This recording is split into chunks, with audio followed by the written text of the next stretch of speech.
In the last third of the course, we're going to explore government surveillance when it is used for national security purposes and when it is directed at individuals outside the United States. As we're going to see, while much of the terminology is very similar, the rules can be very different. In general, legal protections are much more lax when surveillance is related to national security and when surveillance is directed outside the United States.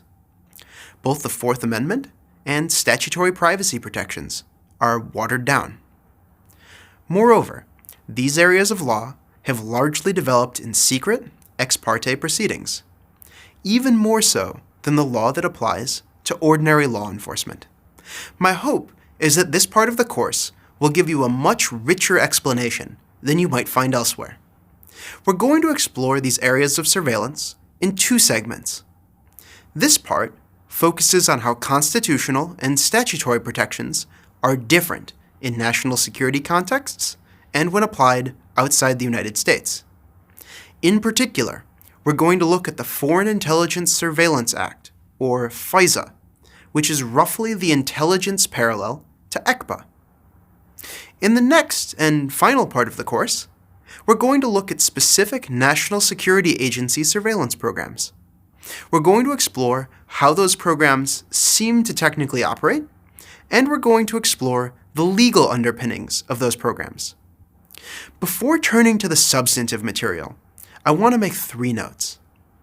First, my aim here is to describe the law as best I can, and to present the best articulation of competing views. If you get frustrated with the state of the law, please don't take it out on me. I certainly don't agree with everything I'm about to present. Second, as we move through this part of the course, try to keep in mind how the rules compare to what we've learned about ordinary law enforcement. Some of this area of law is going to look very similar to what we've already seen under ECPA. Not identical, but very similar.